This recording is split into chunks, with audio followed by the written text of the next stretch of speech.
Hi everyone, and welcome to the second video of the Pixlr Perfect series. In this video, we're going to learn what the different tools in Pixlr are and how to use them. I'll walk you through some of what the tools do and show you examples in real time. To start, we're going to go to pixlr.com and upload our own photo. I already have one saved on my desktop that I'll edit today, so I'll go ahead and click Open Image. From there, I'll be able to search my device and choose the photo that I want to edit. From there, it'll ask you to pre-resize the image. There's a couple of different options depending on what you're going to use your photo for. If the photo you have is already the correct size you need for whatever you're going to use it for, such as posters, flyers, and other things that require you to have a specified file size, you would use the original size option. The Full HD option makes it so that your file size is larger, which is great if you need high quality images for print or to showcase one or two on a website for portfolio purposes. The web option optimizes it so that it's an ideal size for web use. It makes it so that the file size isn't too large, making it easy to upload and perfect for social media posts. Today, we're going to go ahead and use the web option. So we'll click on that and it'll give us our new size at the bottom. Just to give you some context, a typical Instagram size is 1080 by 1080 pixels, so we're pretty close. Let's go ahead and click apply and it'll bring up your photo. So right away, we see the photo on the right side of the screen. This is our artboard, or canvas, where we apply all the elements and changes to our image. On the left, we'll see the editor panel. This will have different tabs for different tools that we can use to manipulate and edit our photo. We're going to focus on the editor panel in this video, and I'll go through and show you what some of the tools do. The first tool I'm going to show you is the Properties tool. This allows you to resize and adjust your image or canvas. If you click on Resize the image, you can change the width and the height, and you can either choose to constrain the proportions to maintain the aspect ratio, or you can uncheck this to adjust your image as you want it. If you do this, however, you'll also distort your image depending on how much it differs from the original size. Like so. You can also adjust your canvas size. This is nice if you want to have a background or add some elements outside of your photo. You can do that here, similar to how you would with the image resize. You can change the width and the height, and you can also choose where your image will be anchored once you change it. If I were to adjust the width of the canvas and make it wider, I can choose to anchor my image in the middle, which will make the canvas on either side of the image. Or you can choose to anchor it on the side, and it'll create the canvas on one side of the image. Below that, you can adjust your image. If your image is upside down when you import it, you can rotate your image. If it's in a perspective that you want to change, you can flip it either horizontally or vertically. I actually like the way this image is when it's flipped horizontally, so we'll go ahead and keep that. And lastly, for this tab, you have your background. If you were to increase your canvas size, this will allow you to see your background. So if we go back, we adjust that, and let's go ahead and turn on our background. We'll be able to see what that does. There's a couple of different ways to adjust your background color. You can choose one of these color blocks, or you can use the slider to adjust the color and then drag the circle to change whether it's lighter or darker. If you know the color code, you can input that here. You'll need a hex code. Or if there's a color that you want to match in the image, you can use the eyedropper tool to choose a color. Let's go ahead and do that and choose this blue here on the chair, and there. The next tool we're going to take a look at is the crop tool. It's especially handy when you have parts of your photo that you don't want.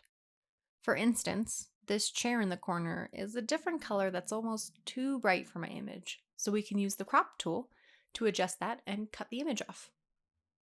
You can either use the rectangles on the border to adjust the crop, or if you know the dimensions you want, you can input them into the width and height. You'll notice that as I've been doing all of this, I've been using this button at the bottom.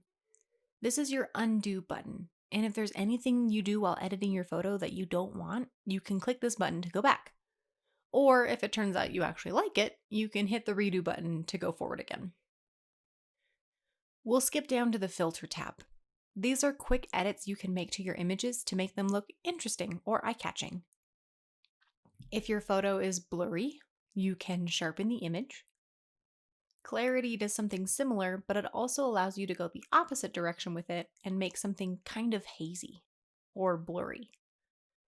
If you're working with people, sometimes the smooth tool helps to give your subject a soft look, or it can add an interesting effect to your images. The blur tool is great if you have something that you want to be the focus of your content. If I were to put text in here or some other kind of element or image, then I can use the blur tool to make the background less distracting and give more focus to what I want. Grain gives your image a grainy look and makes it seem to be taken with an older camera, giving it an older look. Vignette gives a hazy white or black border around your image. Another great way to create focus in your image, and it's typically used with people. Fringe gives your image almost a glitch or a modern colorful approach. If your image seems kind of hazy, there's a tool for that. You can use dehaze to clear your image. Careful not to go too far though, unless of course that's something you want. Bloom increases the lighter areas of your image. Glamour makes your image a bit more monotone. Posturizing creates blocks of color from in your photo and localizes it. Pixelate adjusts the amount of pixels your image is made up of. And Mosaic does something similar to pixels, but instead of squares, it uses triangles. The next tool that I want to talk about is the Effect tab. The effects will go ahead and adjust your photo for you to give it a different style or look. The first category is Friends. These first few categories just create different color overlays and adjust different settings like your lights and shadows and the color focus, but it does all of it for you. You can see here the different options in Friends. If you click on Effect, you'll have the option to change the intensity. So say you choose this one, and you think it looks like it's a bit too much. You can use the slider here to adjust and change the intensity of it. The next category is called Too Old and gives a variety of old-time looking photos, mostly in black and white or sepia, each with different names, and again, you can adjust the intensity. Then there's Instage, Colors, Retro, Shades, Tuning, and Artsy, which all give you different kinds of effects. The other ones that I want to talk about more are these bottom four. These are effects that are geared toward a specific subject. If you have a person in your image that you're editing, you go to this portrait option and it'll give you different effects that work best with a person subject. If you have images of food, you can click on the food category to bring up different effects that work best with food, and so on for things like urban or nature. Now we're going to move on to the text category. You need to be able to convey what you're talking about, and pictures are great, but words make it specific. If you click on the category, it brings up an Add New Text option. Once you click on that, it will bring up pre-made text and pre-made settings. From here, you can change what your text says. You can align your text. You can make it so that it's uppercase without having to retype it. And you can make it italic or bold. You can click on the font to change the different style of text through the options that are available on Pixlr. You can change the color of the text, much like how you would change your background. Choose the color and adjust as needed. You can change the size of your text. You can change the line spacing if you have multiple lines of text. You can change the spacing in between each of the letters. You can give your text a background color and outline, where you can have your text be only an outline. Or you can even create a shadow for your text where you can change the position, intensity, and color of your shadow. At the beginning, we skipped a few tabs, but now that we have more on our canvas, let's go back up to the Arrange tab. You'll notice on the far right that we have more thumbnails over there.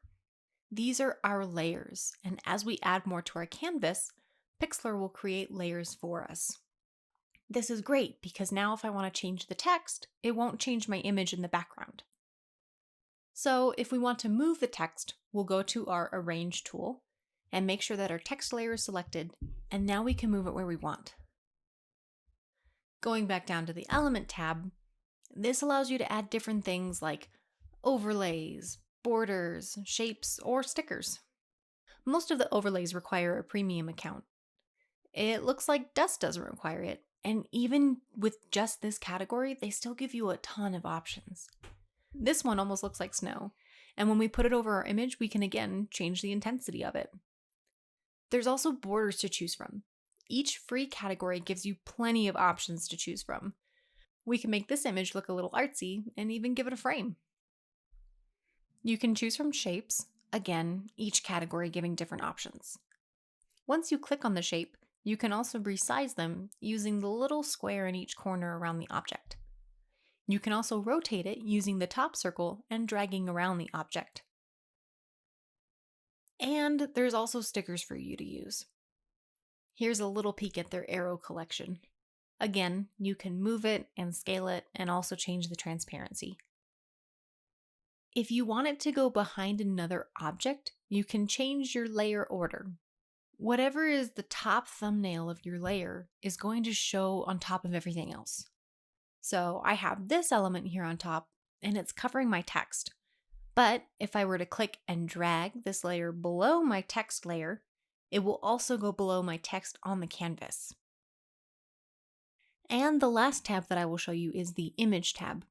This allows you to add another image to your canvas. You can upload your own again, you can find the URL of the image, or you can browse free stock photos through Unsplash. Well, that's it for this video. In our next video, we'll take a new image and I'll walk through using the tools and making it ready for social media. Thanks for watching!